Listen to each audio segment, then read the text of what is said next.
Bienvenida o bienvenido a este análisis detallado. Hoy nos metemos de lleno con la figura de Magiels Ewe, bueno, Max Ewe, para casi todo el mundo, ¿no? Eso es, Max Ewe. Y es que su historia tiene miga. A ver, imaginemos, un profesor de matemáticas, un jugador considerado amateur, aficionado, vamos, que coge en 1935 y consigue lo impensable. Totalmente impensable. Destronar al campeón mundial Alexander Alekhine, que era como, bueno, como una leyenda invencible casi. Sí, una figura mítica. Fue, yo creo, una de las mayores sorpresas de la historia del ajedrez, si no la mayor. Exacto. Pero ojo, que esa sorpresa es solo, digamos, una parte de la historia. Ewe fue mucho más que eso. Ah, claro. Fue un matemático de primera, un autor de libros de ajedrez súper prolífico, pionero en eso de aplicar la lógica a la informática, incluso al ajedrez. Ya en esa época. Sí. Y luego, años más tarde, nada menos que presidente de la FIDE, la Federación Internacional. Uf, ¿y en qué época, no? Plena Guerra Fría. Justo. O sea, una figura con muchísimas caras, muy poliédrica. Pues para intentar entenderlo bien, tenemos un poco de todo. Biografías, análisis de ese famoso match del 35, trozos de una entrevista suya del 79. Muy interesante esa entrevista, por cierto. Sí, ¿verdad? Y textos que discuten su carrera, su legado. En fin, nuestra misión hoy, desentrañar un poco las claves de este campeón tan atípico y ver por qué sigue siendo relevante. Pues venga, a por ello. Empezamos por el principio, sus raíces. Nació en Watergraafsmeer, que está, bueno, cerquita de Ámsterdam, en 1901. Y parece que lo del ajedrez le venía de familia. Sí, sobre todo por la madre, ¿no? Eso dicen, que su madre era muy aficionada. Y hay una anécdota por ahí, no sé si será del todo cierta, pero bueno, Cuenta. que con solo 4 años, el pequeño Max entró en el salón donde estaban jugando sus padres, vio una posición ahí complicada y ¡zas! Dijo la solución. ¿Con 4 años? Sí, y lo curioso es que, según la anécdota, nadie le había enseñado las reglas formalmente. Madre mía. Suena a la típica leyenda de niño prodigio, ¿eh? Totalmente. Aunque él mismo, fíjate, en esa entrevista del 79 que mencionabas, como que le quitaba hierro al asunto. Ah, sí. Decía que no, que él no se veía como un prodigio, que su progreso fue más bien lento, ¿sabes? Año a año constante, pero por el amor al juego que vio en casa. Bueno, quizás era modesto. Podría ser. Lo que sí es un hecho comprobado es que ganó su primer torneo con 10 añitos y que fue campeón de los Países Bajos. Atención, 12 veces. 12, menuda barbaridad. Un récord que sigue ahí, vigente. Eso ya te habla de una consistencia tremenda, ¿no? Desde luego. Pero aquí viene para mí lo más fascinante de Uwe, ¿no? Que esta pasión por el ajedrez la compaginó siempre con una carrera académica muy seria. Exacto. No era el típico jugador profesional de la época. Para nada. Se doctoró cum laude en matemáticas en 1926. Ahí es nada. Y no solo eso, es que aplicaba las mates al ajedrez.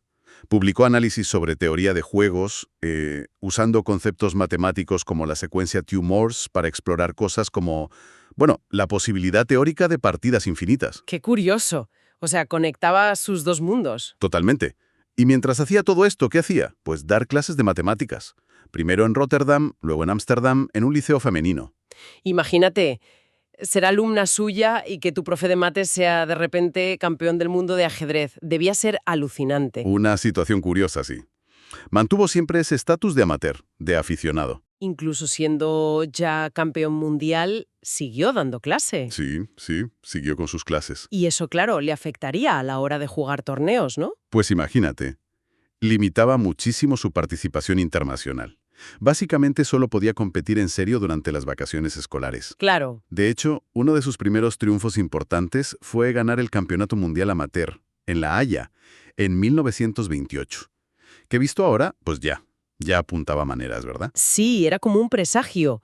Y sobre eso de ser amateur y profesor, en la entrevista del 79 le preguntan si le criticaban por no dedicarse al ajedrez a tiempo completo. ¿Y qué dijo? Pues lo niega, dice, con un poco de ironía, yo creo, que eso era una historia que a los demás jugadores en realidad les venía bien. Que les venía bien. ¿Por qué? Porque así no les molestaba tanto en los torneos, al jugar menos. Ah, bueno. Tiene su lógica retorcida. Y reconoce algo que me parece muy llamativo. Dice que quizás fue el único campeón mundial que no tenía esa ambición específica de serlo, que lo entendía en otros, pero que él no la tenía. Curioso, sí. Muy diferente a la mayoría de campeones. Y esa falta de ambición, o esa perspectiva diferente, nos lleva al momento clave, 1935. Iwe decide retar a Alekhine. Palabras mayores. Alekhine era el campeón, un gigante ruso, bueno, nacionalizado francés ya. Un coloso. Y claro, prácticamente nadie daba un duro por Iwe. El profesor aficionado contra el genio. Es que las expectativas eran mínimas para él. El propio Iwe lo reconoció muchas veces, incluso décadas después, ¿eh? Dijo que él mismo no esperaba ganar. Ah, no. No. Que veía el match más como una práctica, una oportunidad de aprender, de medirse con el mejor. Quizás sacar algunos empates, pero ganar, ni de lejos. Pero Alekhine, aunque fuera el gran favorito, quizá no llegó en su mejor momento, ¿no? Se comenta mucho eso. Sí, hay varias fuentes que apuntan a que pudo pecar de exceso de confianza. Y también se habla de problemas personales. Y bueno, su conocido problema con el alcohol. Que podrían haberle afectado. Podrían haber mermado su rendimiento, sí.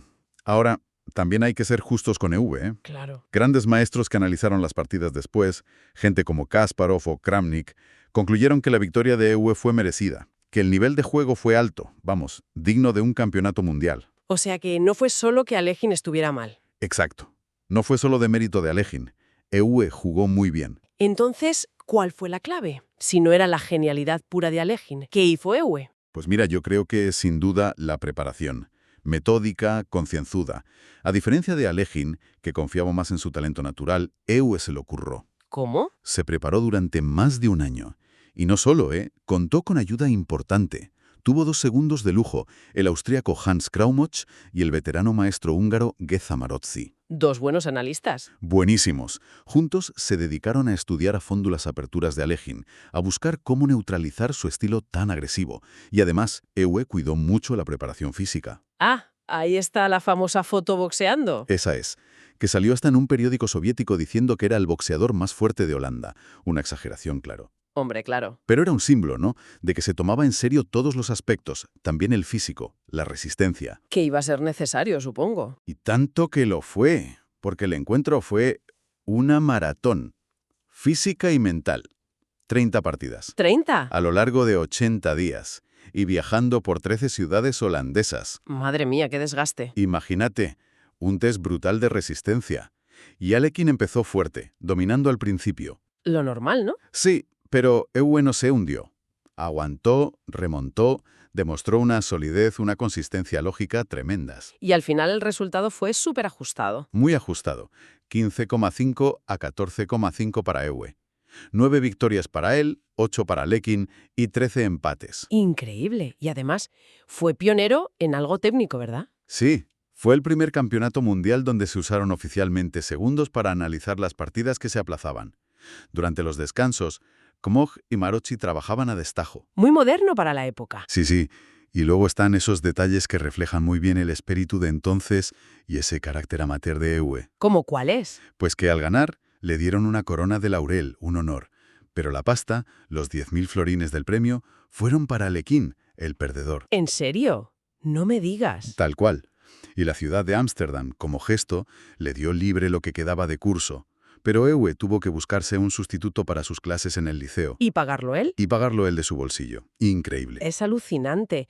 Oye, y más allá del dinero, ¿qué te parece el gesto de ofrecer la revancha a Alekhine, nada más ganar? Pues dice muchísimo de él, de su integridad, de su deportividad. No era nada común, ¿eh? No, supongo que no. Los campeones solían intentar evitar revanchas rápidas contra rivales peligrosos. Ese gesto de EV fue muy respetado. Consolidó esa imagen que tenía de caballero del ajedrez. Vale, pues esa revancha llegó. 2 años después, en 1937, otra vez en Holanda. Sí, pero esta vez la historia fue muy distinta. ¿Qué pasó? Pues que Alekhine aprendió la lección del 35. Se preparó a conciencia. Se dice que dejó el alcohol, el tabaco. Vamos, que se puso las pilas de verdad.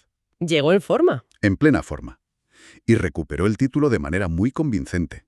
El marcador fue 15,5 a 9,5 a su favor. Uf, bastante claro. Sí.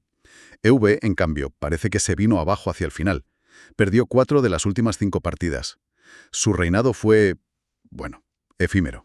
2 años. Perder el título, así, tan claramente, debió ser un palo gordo. ¿Supuso eso el fin de su carrera en la élite? ¿Qué va? En absoluta. Aunque perdió el título, EV demostró que su victoria del 35 no había sido una chiripa. ¿Ah, sí? Siguió siendo uno de los jugadores más fuertes del mundo durante muchos años. Fíjate, ya en 1936, justo después de ganar el título, en el Super Torneo de Nottingham, quedó tercero. ¿Y quién jugó ahí? Pues lo mejor de lo mejor. Capablanca, Botvinnik, Reshevsky, el propio Alekhine. Y V quedó tercero, empatado con Capablanca y Reshevsky, y por delante de Alekhine. Ojo, eso sí que validaba su fuerza. Claro. Demostró que era un campeón digno, sin duda. Y luego vino la guerra, la Segunda Guerra Mundial. Países Bajos ocupados. ¿Qué hizo V durante esos años? Pues mantuvo una postura digna. Se opuso a la invasión nazi, dentro de sus posibilidades, claro, y en cuanto acabó la guerra volvió a la carga en los tableros. Y con buenos resultados. Excelentes. Ganó el Torneo de Londres en 1946 y, sobre todo, quedó segundo en el Torneo de Groningen, también en 1946. Groningen fue importante, también en 1946, dejando el título vacante. Con esos resultados tan buenos de Owe, no se planteó que él tenía derecho a reclamar el título. Pues sí, hubo gente que lo pensó, tenía argumentos, como último retador que había ganado, y por su nivel demostrado, justo después de la guerra. Argumentos morales, digamos. Eso es, pero Ewe, fiel a su estilo, a su carácter deportivo, no lo reclamó. Aceptó participar en el torneo match que organizó la FIDE en 1948 para decidir al nuevo campeón. ¿Y cómo le fue? Pues ya tenía 47 años, quizá ya no estaba en su mejor momento físico y de energía. Quedó último. Smyslov, Keres, Reshevsky, Botvinnik. Eran más jóvenes y estaban más en forma. Una pena. Sí, pero bueno. Su última gran cita individual fue el torneo de candidatos de Zúrich en 1953. Otro torneo legendario. Pero siguió jugando para Holanda, ¿no? En las Olimpiadas. Oh, sí. Su compromiso con el equipo neerlandés fue increíble. Siguió jugando en las Olimpiadas, y siempre en el primer tablero, hasta 1962. ¿Con cuántos años? Con 61 años. Y seguía dando guerra, ¿eh? Consiguió una medalla de plata individual en la Olimpiada de Múnich en 1958. Un fuera de serie. Hablemos un poquito de su estilo. Si no era el ataque espectacular tipo Alekhine, ¿cómo jugaba Ewe? ¿Cuál era su sello? Pues no era de fuegos artificiales. Su gran fuerte era la lógica, el método. Tenía una comprensión posicional muy profunda. Más estratégico. Mucho más. Era un gran experto en teoría de aperturas. Conocía muy bien las estructuras defensivas sólidas. Aplicaba esa mente de matemático al orden del tablero, a la planificación. Pero es curioso porque a pesar de ese estilo tan lógico, tan posicional, le apodaban el ciclón holandés. Sí, es verdad. Es un apodo curioso. ¿Se sabe por qué? No pega mucho, ¿no? Pues las razones exactas no están muy claras, la verdad. Quizá fuera por la energía que desprendía en persona, que debía ser bastante vital. O porque, bueno, en ciertas fases de la partida sí podía mostrar un enfoque más directo, más enérgico. Puede ser. Pero sí, no es el apodo que mejor encaja a priori con su estilo general. Pero bueno, ahí quedó. Y fuera del tablero, otra faceta importante, fue un gran comunicador, un gran divulgador del ajedrez. Excepcional. Se calcula que escribió cerca de 80 libros de ajedrez. ¡80! Madre mía. Una barbaridad. Y muchos de ellos son clásicos absolutos, ¿eh? Libros que han formado a generaciones y generaciones de jugadores en todo el mundo. ¿Algún título famoso? Pues mira, Estrategia y táctica en ajedrez, su famoso Juicio y plan, que en neerlandés era Oordeel en plan, sus manuales sobre aperturas, medio juego, finales, son un modelo de claridad pedagógica. ¿Qué los hacía tan buenos, tan efectivos? Pues yo creo que su enfoque era muy pedagógico, muy estructurado, muy lógico. Claro, era matemático y profesor, se notaba. Tenía método. Mucho método. Explicaba los conceptos de forma muy clara, paso a paso, y además, a menudo usaba sus propias partidas como ejemplos prácticos. Ah, eso ayuda mucho a entender. Claro, los hacía muy cercanos, muy útiles para aprender de verdad. Y esa conexión entre mates y ajedrez le llevó incluso a meterse en temas de informática, en los años 60. Sí, fue un auténtico pionero en eso. Cuando las computadoras estaban, digamos, en pañales, Euge ya vio el potencial que tenían para el ajedrez. Se adelantó a su tiempo. Totalmente. Investigó sobre cómo programar ordenadores para jugar al ajedrez. Llegó a ser profesor de esa materia en las universidades de Rotterdam y Tilburg, y formó parte de comités dedicados a desarrollar los primeros programas de ajedrez. Vio venir la revolución informática en el juego mucho antes que la mayoría. Es que no paró. Y como si todo esto fuera poco, llegamos a otra etapa clave de su vida, la presidencia de la FIDE. Así es. Otro hito. Max Euwe tiene un récord único. Es el único ex campeón del mundo de ajedrez que ha llegado a presidir la Federación Internacional. ¿En qué años fue? Ocupó el cargo entre 1970 y 1978. Una época complicadísima. ¿Por qué? ¿Qué pasaba entonces? Pues básicamente la Guerra Fría en su apogeo. El ajedrez era un campo de batallas simbólico súper importante entre este y oeste, y la Unión Soviética tenía una hegemonía casi total. Dominaban en lo deportivo. Y de repente llega Euwe, un occidental, de un país neutral como Holanda. Se encontró en medio de un fuego cruzado, ¿no? Totalmente, en medio de unas tensiones políticas enormes, y le tocaron unos marrones tremendos, Conflictos muy sonados, sí. muchísimo. Las fuentes coinciden en que Euwe intentó siempre guiarse por un sentido de la justicia, de la ética, a veces por encima de lo que era políticamente más fácil o conveniente. El caso más famoso fue el de Fischer-Spassky, ¿no? El match de 1972. Sin duda, el match del siglo en Reykjavik. Su gestión ahí fue ¿Qué papel jugó exactamente? absolutamente crucial. Fischer era, bueno, como era Fischer, errático, con exigencias constantes, amenazando cada 2 por 3 con no jugar, La liaba continuamente. continuamente. Y la URSS presionando por detrás para que se cancelara el match o que se descalificara a Fischer. Y Euwe tuvo que hacer equilibrios imposibles. Tuvo que tener mano izquierda. Muchísima. Interpretar las reglas con flexibilidad, a veces dicen que incluso al límite, para mantener a Fischer jugando, resistir las presiones soviéticas. Sin su paciencia y su diplomacia, es casi seguro que ese match histórico no se habría celebrado. También le tocaron deserciones de jugadores soviéticos importantes. Otro punto caliente. Primero Sosonko en el 72, y sobre todo Víctor Torchnoi en el 76, que pidió asilo político precisamente en Holanda durante un torneo. ¿En su país? Exacto. Y la URSS exigió que los expulsaran de la FIDE, que no pudieran jugar más. ¿Y Euwe qué hizo? Se negó en redondo. Defendió su derecho a jugar bajo la bandera de la FIDE, incluyendo el derecho de Korchnoi a disputar el título mundial contra Karpov en aquel match tan tormentoso de Baguio en 1978. Decisiones valientes. Muy valientes. Y que le crearon muchas tensiones con los soviéticos, claro. También apoyó que la Olimpiada del 76 se celebrara en Haifa, en Israel, a pesar del boicot de la URSS y los países árabes. No se achantaba fácilmente, parece. No. Intentaba hacer lo que creía correcto. Pero siempre ganaba esas batallas políticas. ¿O tuvo que ceder a veces? No siempre. Hay críticas también. Claro, algunas fuentes le cuestionan por haber cedido, presuntamente, a la presión soviética en cómo se asignaron las plazas para los torneos interzonales del 73. Perjudicando a occidentales. Sí, se dice que pudo perjudicar a jugadores fuertes como Larsen o Hübner. Y luego está el eterno debate sobre si pudo hacer algo más para evitar que Fischer perdiera el título sin jugar en 1975 contra Karpov. Por incomparecencia, ¿sí? Es un tema complejo. Su presidencia tuvo luces y sombras, como casi todas, ¿no? Depende de a quién le preguntes. Entiendo. Fue una época muy difícil para estar al mando. Sin duda. Pero yo creo que el balance general que se suele hacer es positivo. Su mandato fue fundamental para navegar crisis gravísimas que podían haber roto el mundo del ajedrez. Y también para expandir la FIDE, ¿no? También. Incorporó a muchísimos países nuevos de África, Asia, América Latina. Hizo la FIDE una organización mucho más global de lo que era. Bueno, pues llegamos ya casi al final. Si tuvieras que resumir el legado que nos deja Max Euwe, ¿qué destacarías? Es que es un legado muy amplio. Para su país, para Holanda, fue la figura clave. El que convirtió el ajedrez allí de un pasatiempo minoritario a una potencia mundial, como dijo otro gran maestro holandés, Donner. Elevó el nivel muchísimo. Totalmente. Y a nivel personal, dejó esa imagen imborrable de integridad, de honestidad, de deportividad. Hay una frase del maestro austriaco Spielmann que lo describe genial. Una persona verdaderamente noble, un caballero de la cabeza a los pies. Era muy respetado por todos. Universalmente respetado, sí. Algo muy difícil en un mundo tan competitivo. Y su ciudad, Ámsterdam, le sigue recordando, ¿verdad? Sí, sí.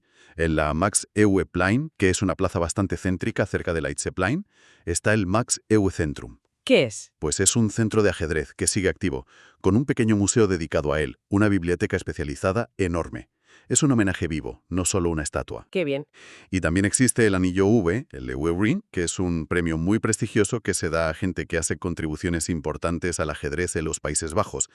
E incluso su nieta, Esme Lammers, dirigió una película infantil muy bonita, Viva la Reina, inspirada en el ajedrez. Su influencia sigue ahí. Qué curioso lo de la nieta. Y está ese dato final, esa especie de triple corona única en la historia. Exacto.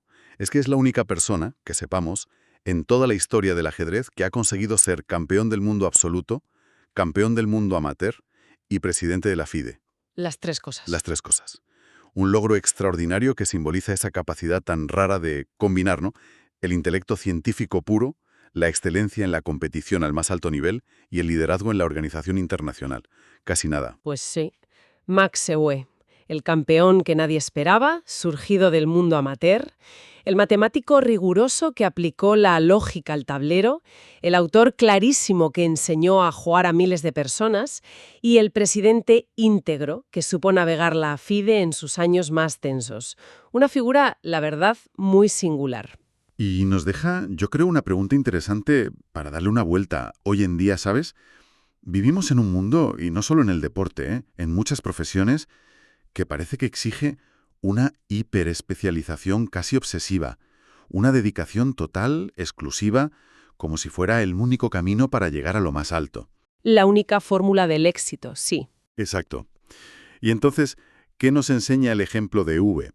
¿Sigue siendo posible hoy en día? O al menos lo fue en su tiempo.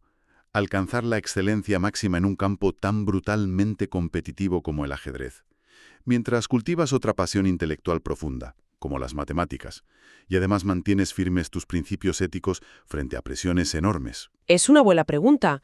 Si ese modelo de equilibrio sigue siendo viable. Quizás su trayectoria, la del profesor campeón, nos sugiere que a lo mejor hay otros modelos de maestría posibles, que quizás el equilibrio, la vida completa, no está necesariamente reñida con la grandeza. Algo en lo que pensar, desde luego. Pues hasta aquí nuestra exploración de hoy. Nos vemos en la próxima. Hasta la próxima.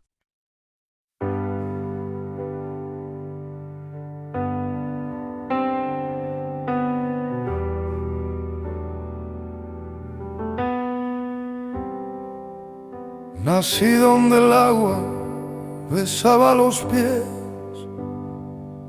donde el cielo cabía en un reflejo, entre calles que olían a lluvia. Descubrí el temblor del silencio. Y en 64 campos de fuego, mi corazón aprendió a latir.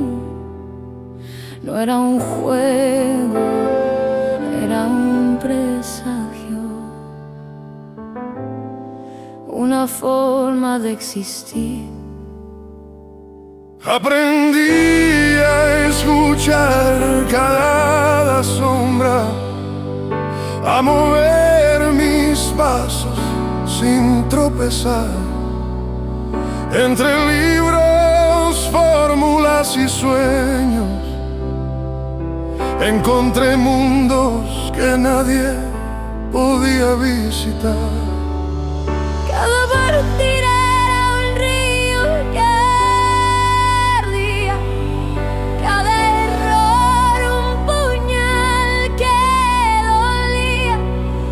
Y entre victorias felices y derrotas crueles, sentía que el mundo vibraba a mis pies. Vi caer amigos y desaparecer inviernos. Aprendí que la gloria es una llama efímera que danza en la brisa y se desvanece. No siempre gané lo que esperaba, pero aprendí a jugar con el corazón abierto. El ajedrez me enseñó paciencia y fuego. el tiempo me enseñó ternura y miedo, y y entendí que lo amado es llama que arde en lo profundo, más allá del tiempo que se escapa. Caminé por ciudades, miré mundos distintos, enseñé a otros a pensar y a sentir. El silencio me acompañó en noches largas. El viento me habló de lo que no podía cambiar.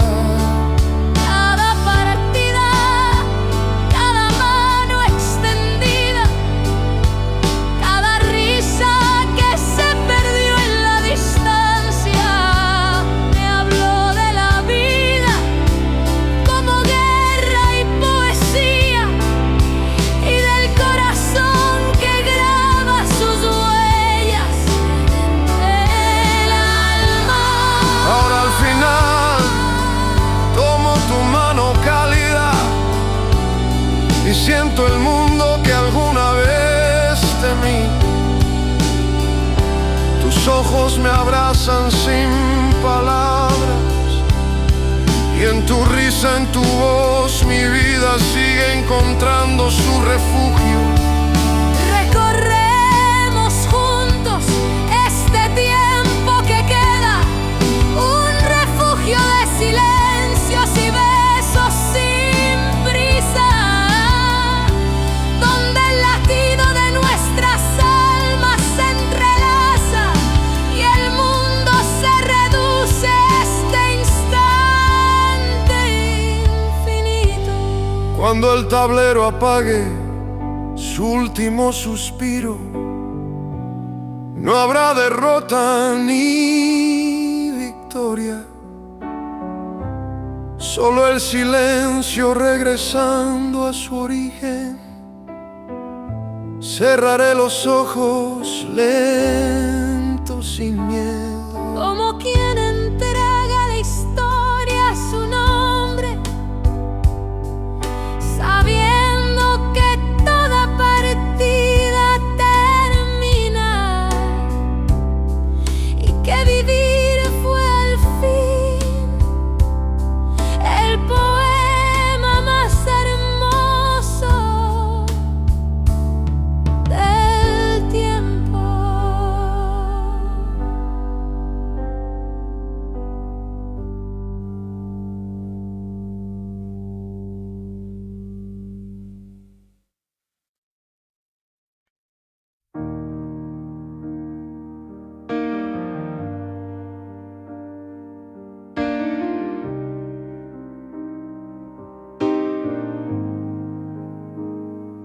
I was born where the water kissed my feet, where the sky could fit inside a mirror. Through streets that smelled of rain, I found the trembling sound of silence.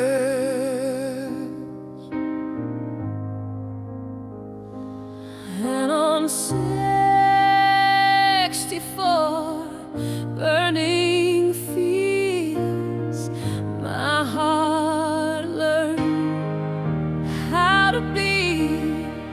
It was never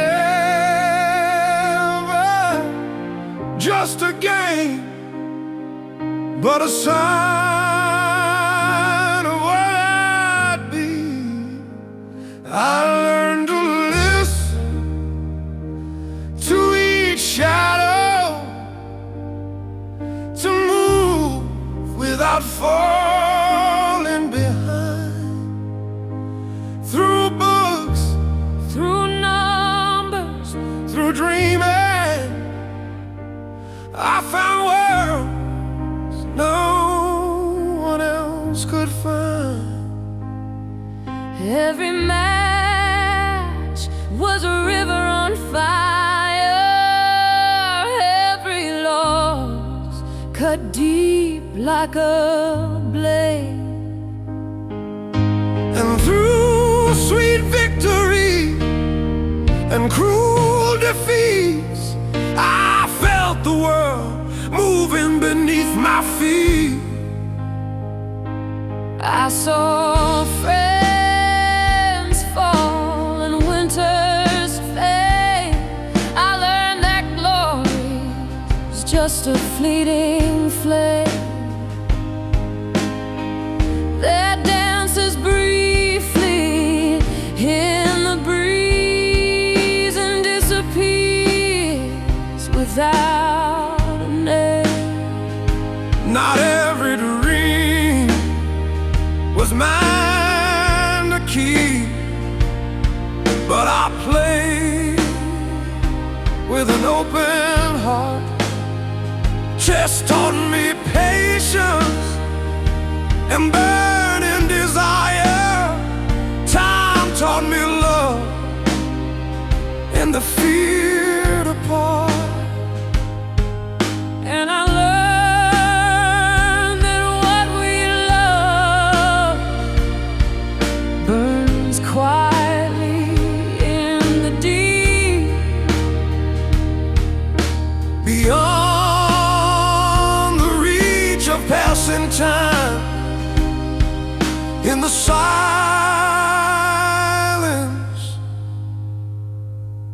where memories sleep.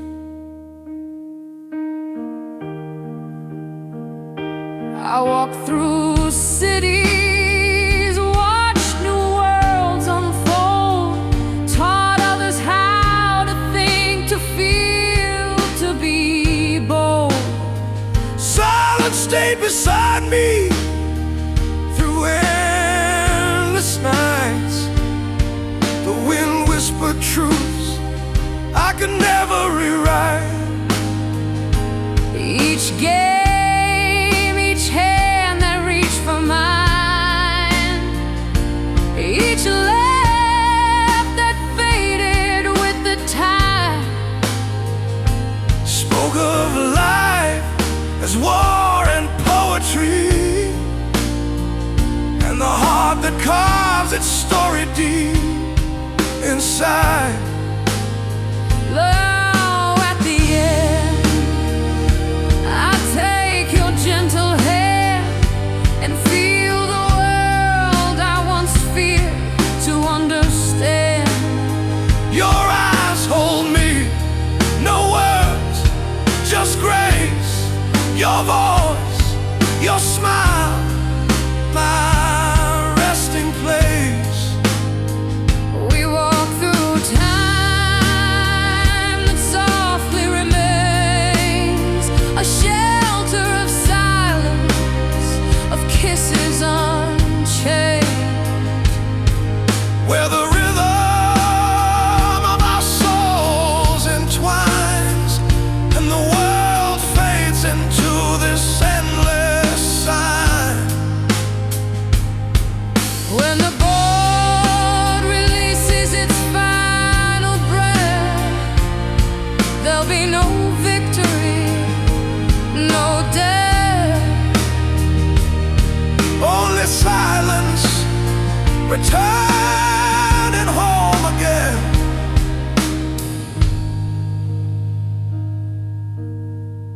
I close my eyes, slowly unafraid, like one who gives his name to the wind. Knowing every game must end, And that to live was, in truth, the most beautiful poem time ever wrote.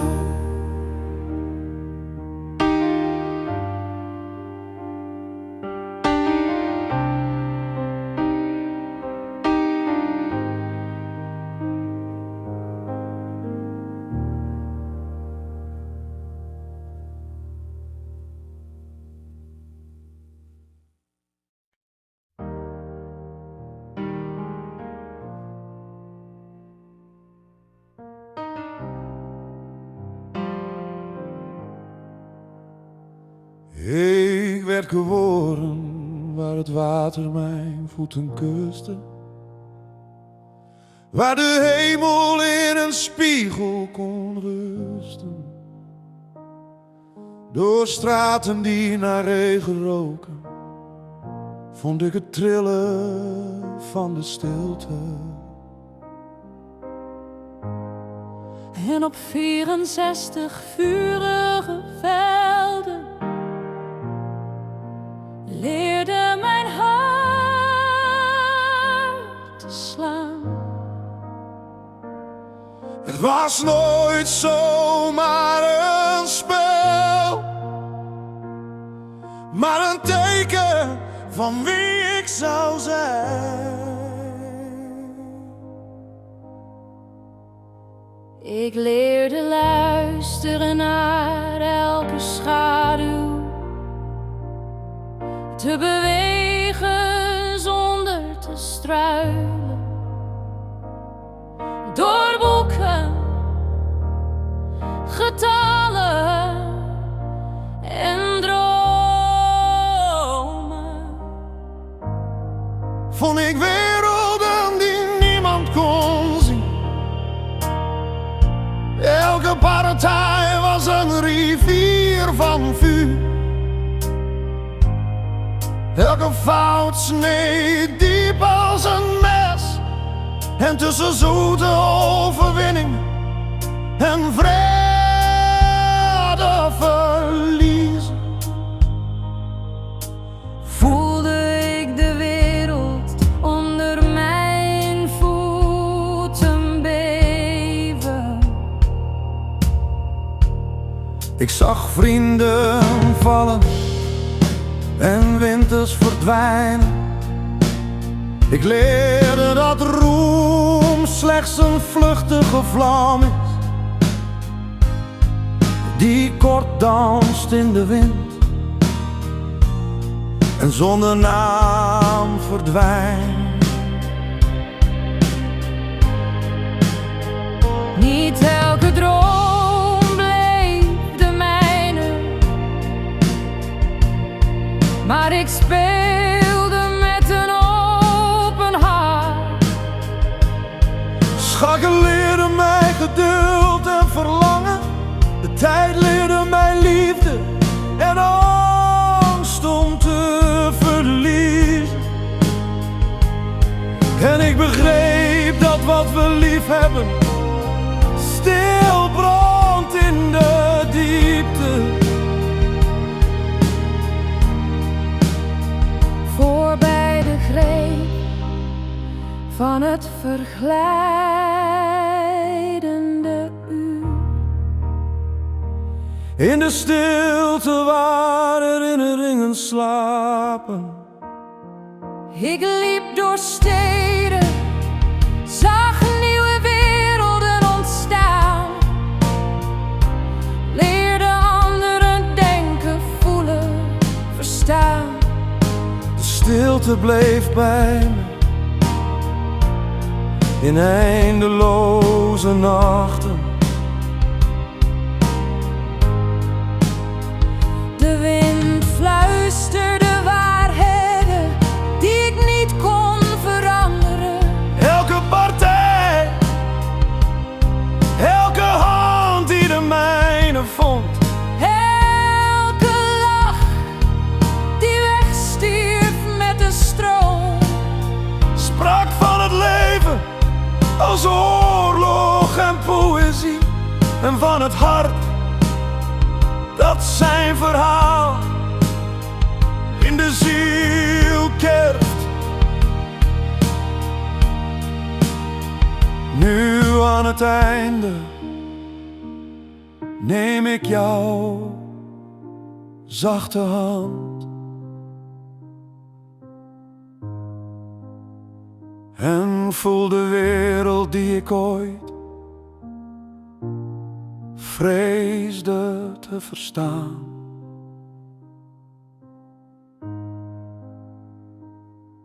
Je ogen houden me vast, geen woorden, alleen genade. Je stem, je glimlach, mijn toevlucht. We wandelen door de tijd die zachtjes blijft.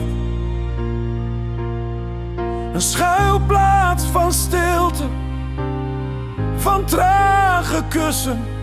Waar de ritmes van onze zielen zich verweven. En de wereld oplost in dit oneindige ogenblik.